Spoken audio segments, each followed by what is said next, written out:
On an early March morning in 2003, a nurse arrives home exhausted from her overnight shift. With her kids off to daycare, she checks in with her family quick before lying down to catch a few hours of sleep. Just like their normal routine, her young children ran inside the house that afternoon upon arriving home to greet their mother. But this time, they immediately ran back out of the house to their father. You see, their home at the end of a quiet, dead-end dirt road was very visibly a crime scene. There was blood all over the house, items were knocked over, and the home was in disarray. But this beautiful nurse, wife, and mother was nowhere to be found, and it didn't take long for police to determine that she was almost certainly abducted. The long and emotional investigation into her abduction has led authorities to consider numerous suspects, including 2 separate Alabama serial killers. But as of today, her case remains unsolved and she remains missing. Her family has long since given up hope of her returning alive, but they do still hold out hope for answers and for the day they find out someone has been arrested. That day could just be one small clue away. This is A Simpler Time True Crime, the abduction of Melinda Wall McGhee.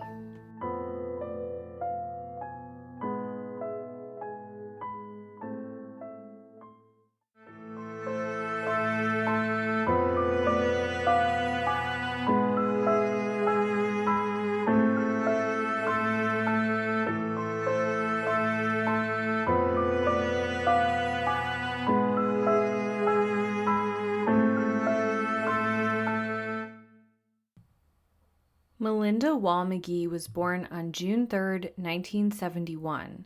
She was the second of 4 children, and her sisters Melissa and Amanda were interviewed a few years back by Alabama's Fox 10, where they shared a little bit more about her. She was a cheerleader starting in her middle school years, and they described her disposition as the family peacemaker. She had a bubbly personality and was extremely popular. She was also a hard worker, and she got her LPN license and used that to work in both nursing homes and the local prison system. In her 20s, she married a man named Troy McGhee. Initially, they moved to Mississippi before moving back east to build a home in the tiny town of Atmore, Alabama. Atmore sits at the Florida-Alabama state line in Escambia County. It's a small town of about 10,000 people, and it's a little under an hour to Mobile or Pensacola and another half hour to the Gulf Shore. Where the McGhees built their cozy ranch home was in a very rural area. Kent Road is a dead-end dirt road, and it had only 3 other homes built on it at the time, and based on what I could see from Google Maps, it still has the same amount of properties. This area backs up to the Porch Creek Indian Reservation, and that is home to the Porch Band of Creek Indians, and they are a federally recognized tribe of Native Americans in southern Alabama and Florida. This reservation area has a population of about 2,500 people and also has 3 gaming casinos and a hotel, which helps bring in revenue and visitors to the area. There are not many casinos in Alabama whatsoever, so this really does bring in quite a bit of tourism to the area and people who might not live there but just come to visit. Troy and Melinda were described as having a very healthy and happy relationship. Troy had a son from a previous marriage, and then he and Melinda welcomed 2 more boys of their own. Troy worked at a place called Maslin Carpets and Rugs right in Atmore. I mentioned a bit about Melinda's work at the prison and nursing home, but she was also a nursing student at the time. She was pursuing her RN license, and she was just a couple of months away from wrapping that up when she went missing. The nursing home she worked at was in Bay Minette, Alabama, which is about a 30-minute drive from the McGhee's home. Troy and Melinda did something that a lot of parents who work outside of the home are familiar with doing. They worked opposite schedules.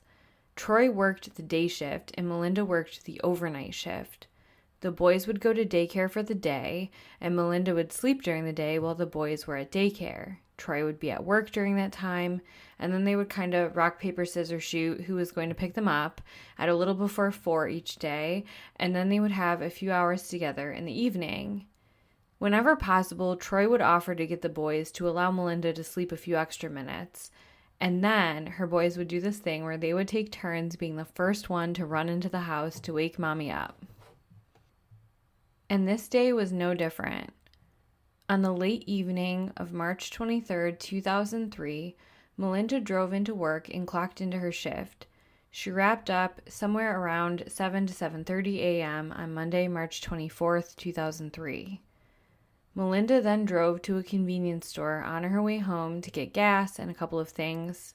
And then Melinda arrived home around 8, and she made a couple of phone calls to her mother and to Troy. And this was absolutely part of her routine. She always let them know that she was home, and it was a routine for her to call her mother. Both parties she spoke to said everything seemed normal. She didn't sound scared or that she was making a call under duress or was bothered by anything. So at this point, we can assume things were still just going fine and according to her regular schedule and plan.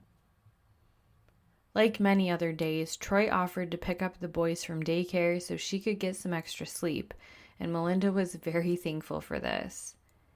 And so with that, the exhausted Melinda laid down to get some much-deserved sleep after caring for others all night when almost everyone else was sleeping. But little did Troy and Melinda's mother know that that was the last time they would ever hear from Melinda again.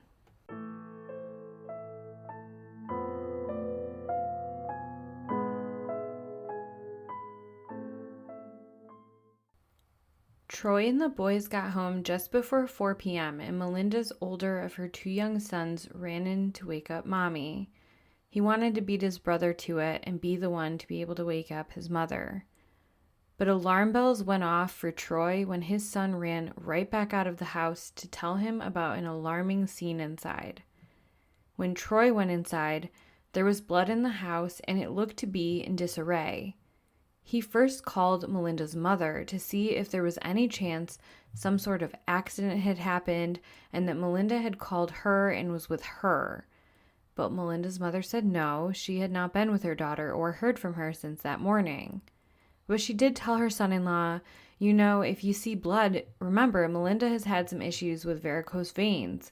Maybe something happened and, something ruptured or she got injured, so call the hospitals and see if she's there. I have to imagine in that instance, Troy and his mother-in-law were just having difficulty processing the shock of what they were encountering and just trying desperately to provide slightly less concerning context to it.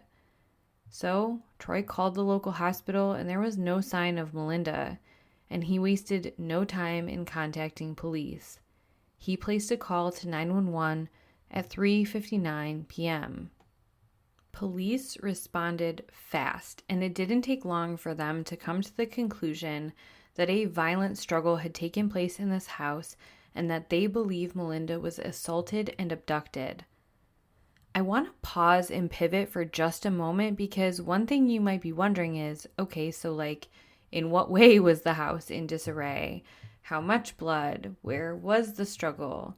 What were the indications of the struggle? And the truth is, investigators have been very careful in this case to release very targeted information and only certain specifics that allow you to kind of read between the lines. There's no photos of the inside of the home that have been released publicly, so we don't know if everything was isolated to the bedroom or all over the house. But the fact that investigators stated they believe the attack began while she was sleeping would lead me to believe that most of the signs of a struggle happened in the bedroom. So I don't know if that means lamps or tables were knocked over or if bed sheets are missing or things of that nature. I have to assume some of those things, but they've kept the specifics to themselves, likely to be able to maintain the integrity of the investigation and the leads they get for possibly a future trial.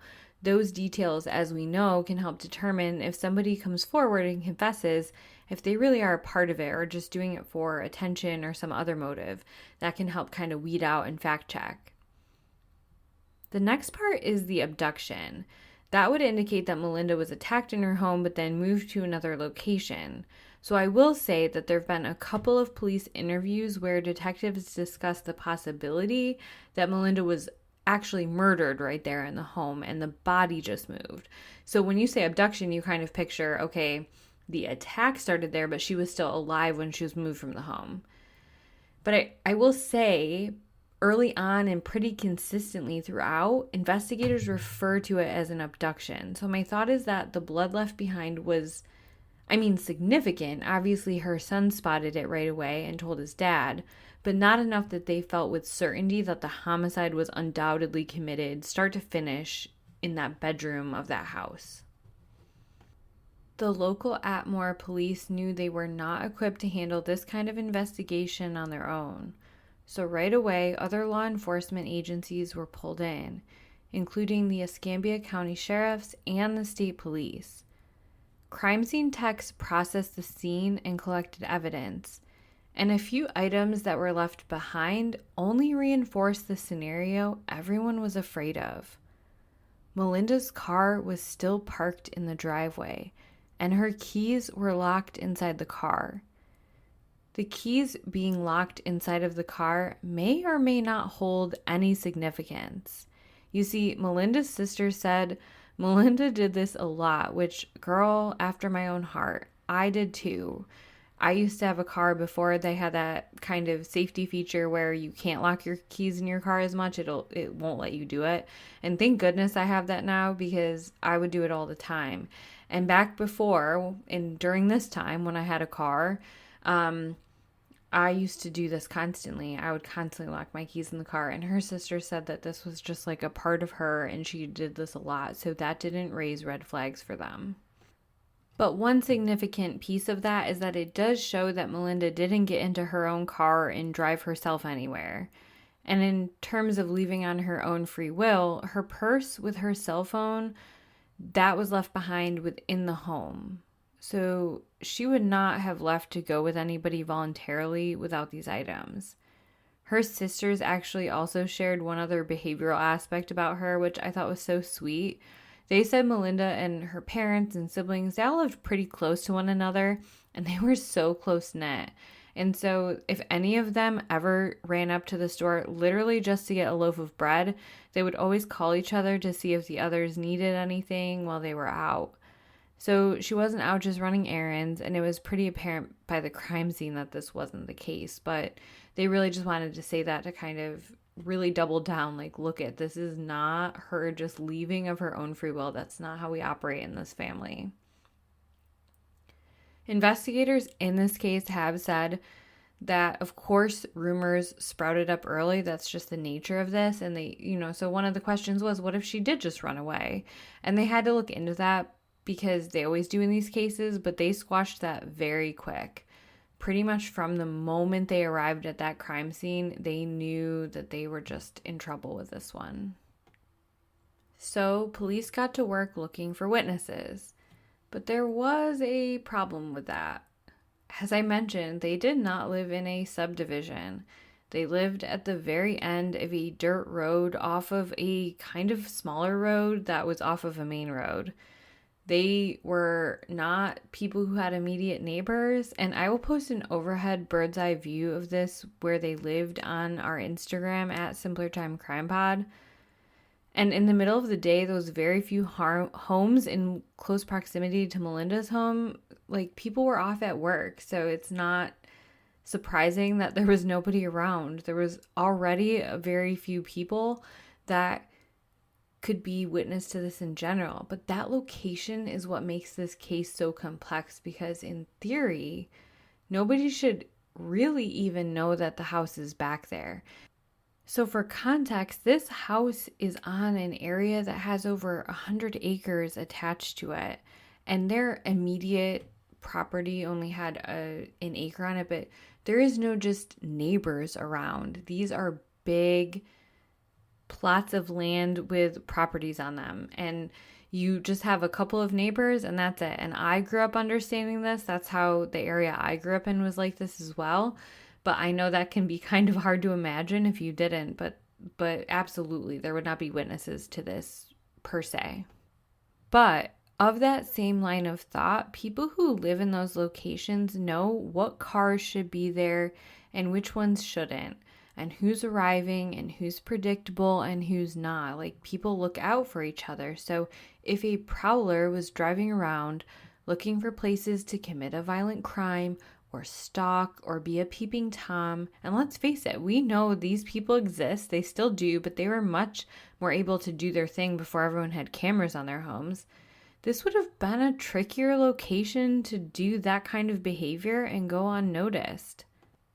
On one hand, there isn't much around, but on the other, that's the point. There isn't much around. So nobody who isn't living on that street, who isn't regularly there, there's not going to be a lot of random traffic coming down there. So when there is, if somebody was going down there repeatedly, people are going to recognize a car that is suspicious and doesn't belong. So in figuring out who took Melinda, police said that they looked into who did she work with, who did she go to church with, where did she get her hair done, who did she socialize with, and so forth. And that was not isolated to just those early days of the investigation. That has been ongoing. That location would make you believe that this was targeted. Somebody knew Melinda and knew her routine and knew that she would be home sleeping and would be vulnerable. So while investigators dug into those people and into her life to learn more, there were still major physical searches occurring. On day 6, there was a huge ground and air search. Police from Mobile, Baldwin, and Monroe County sheriffs, as well as Escambia County, Florida. Just for context, there's an Alabama Escambia County and a Florida Escambia County. They touch each other on either side of the state line. And so they were involved on the Florida side. They also received assistance from the Pritchardtown Police, 3 neighboring fire departments, and the Alabama Bureau of Investigations, as well as the Marines and hundreds of local citizens. Over 300 volunteers total. So people really stepped up and they wanted to find Melinda. There's this heartbreaking piece of this that just makes you angry. This is a woman who is a nurse. She is advancing her nursing degree and she's raising kids and spending her time just taking care of others, taking care of elderly people and those in the prison systems, which are 2 very vulnerable populations. And she was just doing what so many nurses have to do, sleep on opposite schedules of the rest of the world and get some rest so that she can be up and do it again when everyone else is sleeping. There's just something so infuriating about that. She just should have been able to do that safely. She should have been able to sleep in her own home and be safe. The area around Melinda's home was very wooded. So much of the concentration was in the wooded areas around her home for the search. But the results of this massive search turned up very little, and if they did turn up anything of evidentiary value, police didn't say. In April, a few weeks after Melinda's disappearance, investigators traveled to Baton Rouge to meet with detectives there. The Baton Rouge area had been terrorized by an unnamed serial killer for years, and those investigating Melinda's abduction wondered, had she been his next victim?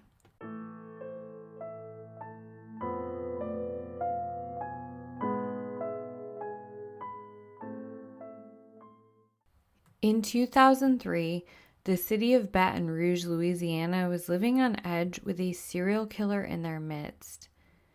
The suspect was targeting women who lived alone. In some instances, he would leave the body in the home, and sometimes he would dispose of the body elsewhere. These women were mostly strangers to him. They had a large stalking element to them. They involved forced entry and then violence, and it was the stuff of nightmares. And thus far, they couldn't identify him. One particular case tied to this serial killer had a lot of eerie similarities to the Melinda McGhee case. In 1998, in Zachary, Louisiana, a 28-year-old single mom named Randy Mae Brewer was home with her 3-year-old son.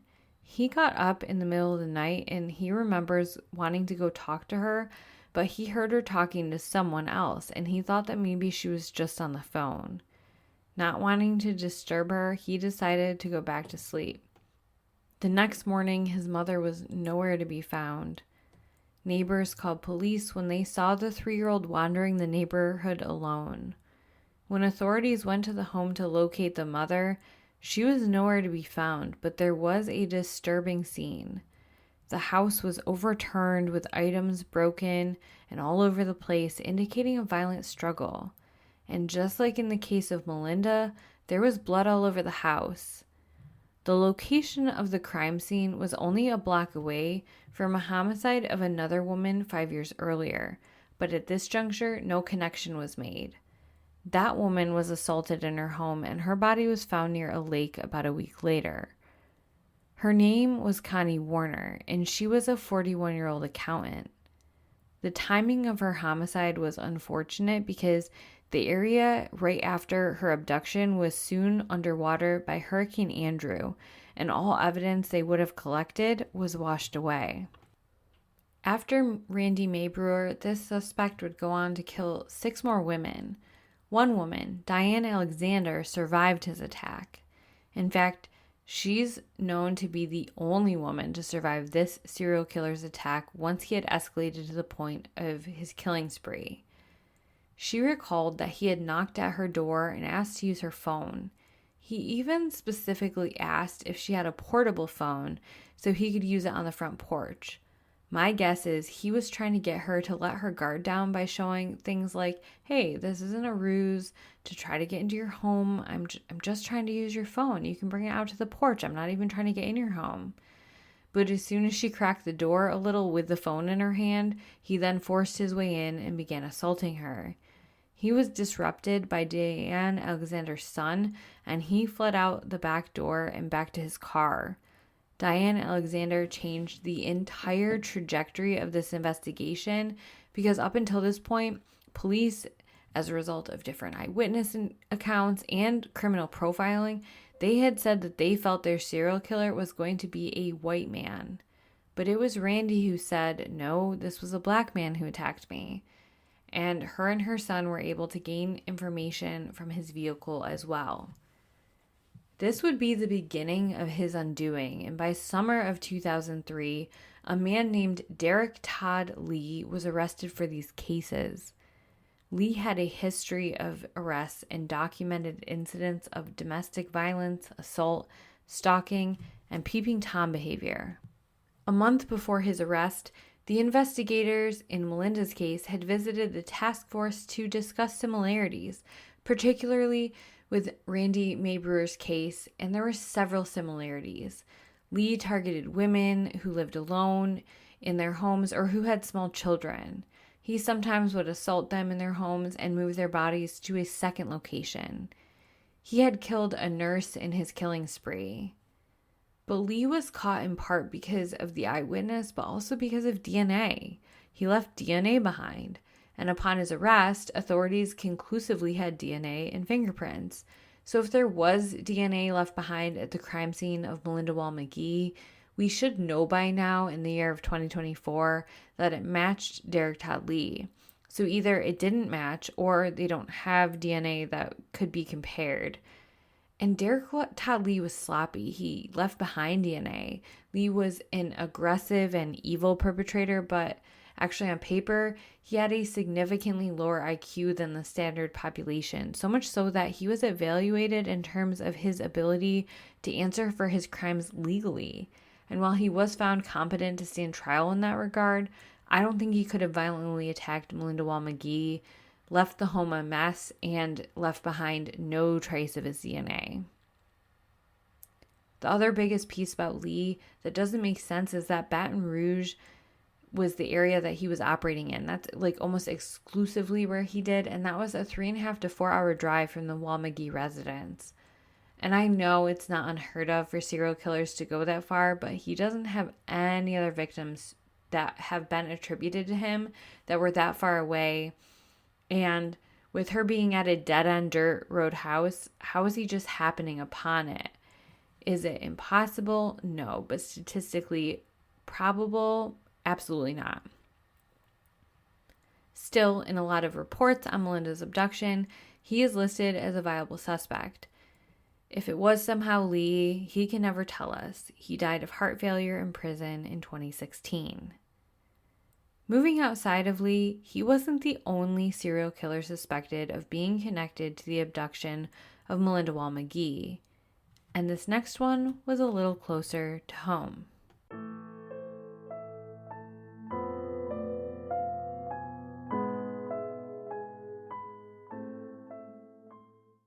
At the time of Melinda's abduction, the Mobile, Alabama area had also experienced a sexual predator in their midst. A man named Jeremy Brian Jones had a lengthy criminal history of sexual assault that kept him infuriatingly out of prison. He was in and out, but he received literal slaps on the wrist. And I won't even get into them for time and relevance to this case, but I will discuss how he really ramped up. In the early 2000s in Joplin, Missouri, he befriended a bartender whose son was in prison. The name of her son was John Paul Chapman. Jeremy Brian Jones was a fugitive for some of his other crimes at this point, and he charmed the bartender into selling him her son's social security card for $50, and he then assumed her son's identity and hit the road. He moved to Tuscaloosa, and then down to Georgia, and then to Turnerville, Alabama, which is just under an hour west of Atmore, Alabama. And while he was there, he murdered a woman named Lisa Nichols. The abbreviated version is that he was hired to do some renovation and construction work for a local couple named Mark and Kim Bentley. This was immediately following Hurricane Ivan, so there was a lot of work to be done in the area. Who knew hurricanes were going to play such a central role in the story today? So while he was doing his renovation work, the Bentley's friend and neighbor, Lisa Nichols, came over for a visit. While she was there, Jones, who was still going by John Paul Chapman, was eavesdropping and heard Lisa Nichols say she lived alone. That evening, he broke into her home and sexually assaulted and shot her. He then set the house on fire. He acted extremely suspiciously afterwards, and he was caught just a couple of days later by authorities. Upon his arrest, a former roommate shared her suspicions that he was responsible for another crime, and Jones went on to confess to others. Given that he was in the area at the time and was sort of a drifter looking for work, and the McGhee property was surrounded by a lot of farmland and places where he may have picked up work, they did look into him. But at the time of her murder, he actually held down employment in Georgia and he had a solid alibi, so you can scratch him off the list. Now back to Derek Todd Lee. One of the things investigators on the Baton Rouge, Louisiana case found was that some of the cases couldn't be traced back to Derek Todd Lee, and they found that there was actually another serial killer operating in Baton Rouge at the same time. He operated over a 10-year span from 1994 to 2004, and his name was Sean Vincent Gillis. In 2024, he's still currently alive, 62 years old, and in prison. So when he started his killing spree, he was 32. He had a total of 8 known victims, all women ranging from ages 38 to 81. So he didn't have a type in terms of looks. It was more crimes of opportunity. In one instance, in May of 1999, this is what happened. Gillis had begun stalking a woman who he had seen jogging in the South Baton Rouge area. He spent 3 weeks driving around looking for her again. And around 5:30 a.m. on May 30th, 1999, a Sunday, he saw a 52-year-old woman named Hardy Schmidt jogging on Quail Run Drive. 2 days later, her body was found in a bayou off of Highway 61 in St. James Parish. Gillis later confessed that he had hit her with his car, knocked her into a ditch, and then he got out and placed heavy-duty wire plastic wrap tightly around her neck and forced her into his car. He then drove to a park off of Highland Road where he sexually assaulted her and then killed her. After killing her, he put her nude body into the trunk of his car and he left it there for a couple of days until he decided to dump the body.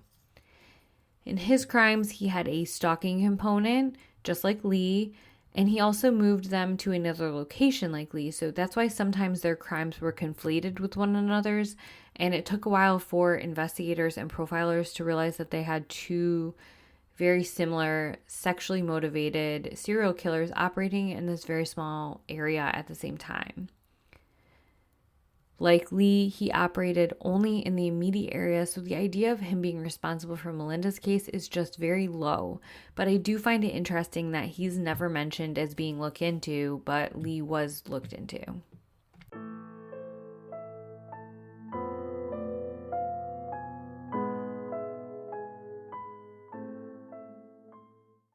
So, with these serial killers set to the side for now, they had to go back to some of their original thoughts.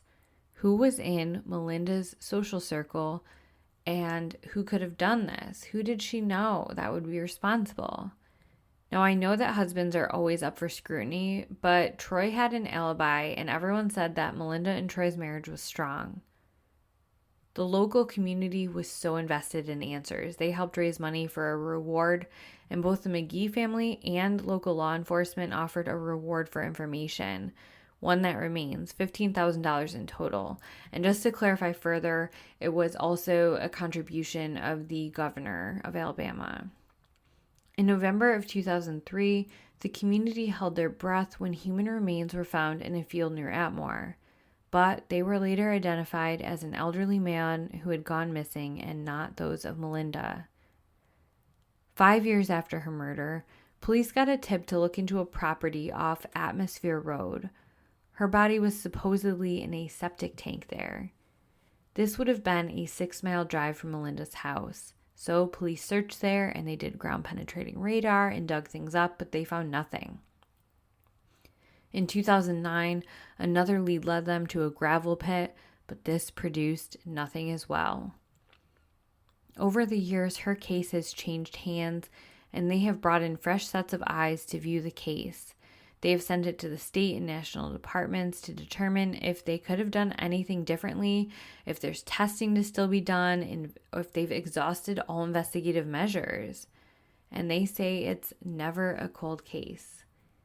In 2010, Melinda was declared legally dead. Investigators have said that they hope whoever did this knows that they will never stop finding answers. Sheriff Grover Smith said, quote, "Rest assured that we will never rest. When you hear something over your shoulder, that might be us coming. We are not going to quit, and we are not going to let you rest." End quote. Melinda's sisters have shared openly the anger they feel, the anger that this perpetrator took her body and they haven't been able to lay her to rest. They visit an empty grave. The anger that her boys have grown up without their mother, that this consumes their life and somebody is out there just living with no remorse like it never happened. Her one sister shared she can't even listen to music anymore because that was something special that her and Melinda shared. So either the song will remind her of Melinda or just listening to music in general will. She said that this situation has made her lose her trust in people because she doesn't know what side a person may have to them and who she can trust and who may be involved. I feel so deeply for them, I just can't imagine. And so I have a few thoughts on Melinda's case. Another podcast who covered this case is the Unforgotten podcast, which covers Alabama cold cases, and they did a really nice job. The sheriff's department didn't get interviewed on their show, but after they were ready to release, the sheriff's office did release a statement to them, and it said, quote, "The main thing is there's people in the community who know who did this, and they were a part of it, and everything comes out eventually," end quote. The statement went on to further discuss the DNA advancements that were on the horizon and that essentially this case would catch up to whoever was involved, and it would be soon. So what that told me was that Escambia County has someone in mind for this, and they just can't prove it. It comes down to needing that corroborating evidence, which I've talked about in other episodes. It also makes me think that it was not just one person. or they're playing to the idea that maybe the killer confessed to another person. I want to go back to the keys being locked in the car because on one hand you'd think, okay, so how did she get in the house then? So that leads me to believe that either she had to hide a key somewhere or she just left her house unlocked, because we know that she did make it in okay. So maybe the killer knew that and was already in hiding in her house and they were already there when she laid down to go to sleep. The biggest question I have here is motive. Who would want to hurt Melinda and why? And those answers are still out there, up for debate. Melinda's sisters made the following statement to a paper several years ago. They said, quote, "Our family still fights a daily battle. We want to express our appreciation to all law enforcement that has worked on our case. We continue to hope for closure and ask that anyone with information call law enforcement, no matter how small you think it may be," end quote. So maybe that is you who is listening. There are so few podcasts out there on Melinda's case, and maybe you're listening now because you follow anything that brings up her case and her name, and you track down what might be coming out. Maybe you witnessed something suspicious during that time and you've been too afraid to come forward. Or maybe someone has confessed something to you and sworn you to secrecy. It's never too late, and no lead is ever too small. Now is the time to speak up. If you have any information, no matter how small, on the abduction of Melinda McGhee, please contact the Escambia County Sheriff's Department at 251-867-0304. Thank you for listening to another week of Simpler Time True Crime, a podcast where I examine the illusion of safety and our societal nostalgia of years past, because it may have been a simpler time, but was it safer? You can follow us on Instagram at Simpler Time Crime Pod. Please subscribe and leave a 5-star review wherever you get your podcast. And as always, tell a friend. Thank you so much for listening.